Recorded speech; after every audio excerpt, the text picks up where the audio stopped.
The Chop Shop, man. I don't even I don't even know how to describe the Chop Shop. I don't even understand anything about it or how it came to be or it was just crazy. Overall, it was a really good time. Best years of my life. It's definitely an interesting time in everyone's life. Rampant underage drinking. Yeah, you want to drink? Go ahead, whatever. No one cares. I don't know, I had a lot of fun. The first day we got a couple couches off the side of the road, and Boosh fucking took a nap. My beat totally hunk underground. When was the last time you went to the Chop Shop? The last time I went to the Chop Shop was a year and a half ago. All right, so the whole reason why we got the Chop Shop, me and Ryan started this band called Trucker's Fuck Buddy. And we needed a place to practice. Me and Boosh needed a practice spot, and then we're like, fuck that, we can hang out here. We came across the Chop Shop, and it was a basement underneath this apartment in Framingham, and we started using that as the practice space. The partying started all because me and Ryan would just go hang out there, and we would just bring our friends, and then... Raging. Back in the Edge days. I mean, it was big enough to have a show, so that's when we decided to start having shows. Yeah, fuck that, Straight Edge sucks. Some of the bands that were playing there, or that played there... So a lot of good bands. Weekend Nachos, Troublemaker. Dre's played there. I don't even know who else. Subscum. Hotelier played there. And that was funny because I made the singer cry because I wrote "Eat Meat Faggot" on the floor. And apparently using the term faggot is not cool. Fucking ton of bands. Ton of bands I didn't give a fuck about. Yeah, there were so many bands I can't remember. Are you expected to get in? To be honest, no. I think Rick, the landlord, definitely changed the locks.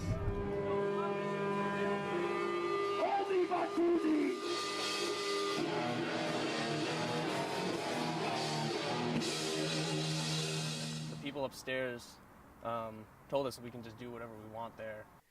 You're doing whatever you want is not the same as his doing whatever he wants. His doing whatever you want is you could paint it whatever color you want. Not draw dudes holding dicks with a quote underneath it that says, I don't smoke weed, but I do listen to Electric Wizard, Barack Obama. We find out about the Chop Shop, it's going to work, it's going to do this thing. I couldn't believe it. And I was like, all right, man, just make sure you don't fall in these pitfalls that always happen. Don't draw all over the walls. Don't ruin the place. Don't do any of that stuff. Don't tear the place down. It'd be ridiculous. I show up one day at the Chop Shop for a show, and I look, and they're just tags all over the walls of this dingy basement that it was, and just all this stuff drawn, guys holding their dicks and like swastikas on their heads, and I'm just blown away. I'm like, what? Who did this? I was like, who has to die? What blood has to be shed? Who did this to this place? And they were just like, yeah, we had a party a couple days ago. We just did it. One time I quit my job to go to the Chop Shop. Oh yeah, I remember that. Yeah, so there's a Chop Shop show. It was the Return of Colin Arabia, and my job was trying to keep me late, and the guy started arguing with me. I was like, yeah, the show starts at 8, and he was like, what kind of concert starts at 8? Because he doesn't understand the Chop Shop. Yellow Stitches shows up one time with a keg. They just showed up to the show with a keg. A band who came to play here from another state just shows up to the show with a keg. Crazy. Yeah, I pretty much just quit and walked out and went there, and then I did keg stands with a bunch of skinheads. We made some money off getting shows. The kid that was promoting pretty much fucked us every show. We pretty much got left with no money. All our equipment was the house equipment, so that came out of our pockets to get it fixed. Anything that broke inside, that was us, getting rid of everything, cleaning, that was all us, me and Boosh. Just got boned, never got money for shows, because I got fucking bills to pay. That's pretty much what it came down to. I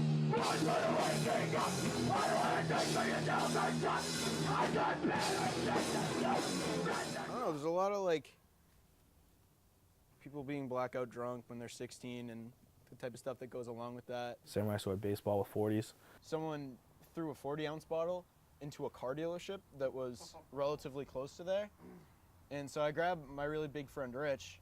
We're skulking around the party like like grabbing the kids that we didn't know, and they're like, yo, did you fucking throw this 40-ounce bottle into this dealership? Like, we're gonna fuck you up. And then Rich is just like, Rich has like a drunken epiphany, and he just looks at me, he's like, Glenn, I threw the 40-ounce bottle. But he was 100.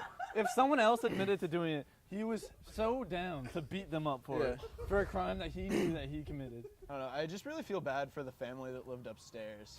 Like, God. There was definitely some awkward situations where like a little like Mexican child on a, what are those things called? Like a big wheel, like wheel through this group of people and stuff.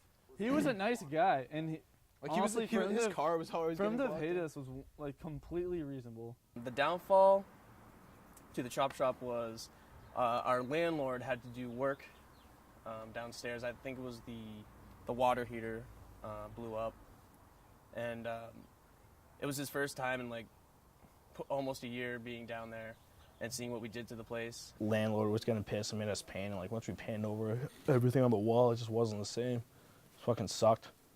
And we painted over all the stuff that we did over the years. The pentagram that we painted on the ground, which was pretty sweet.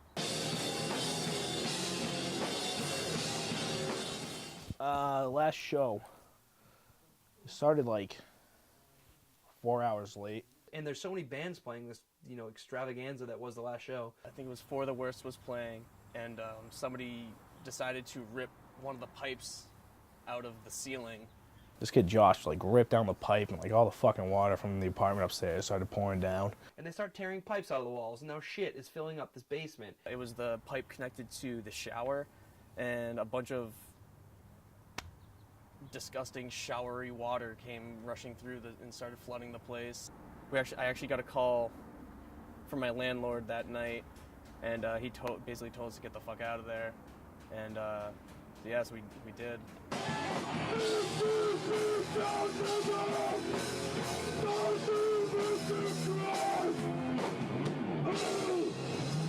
I wouldn't say I'm glad it's over, because I would love to do that again, but in a different setting where people weren't like living upstairs.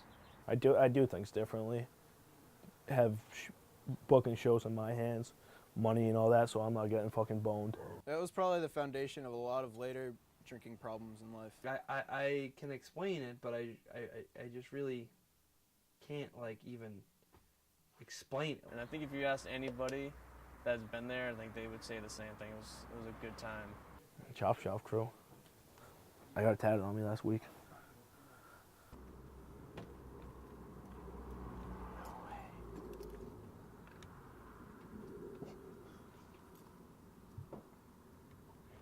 Dude, you know what the Chop Shop was like? You know that episode of X-Files where that inbred family was where that inbred family was like keeping their mom underneath the bed and they kept fucking her, and they made like deformed babies and they would kill them and bury them underneath a baseball field. Yo, what was That was like the Chop Shop, I have but something to say. we What was were the that burial retarded bomb babies, and the Chop Shop was our mother.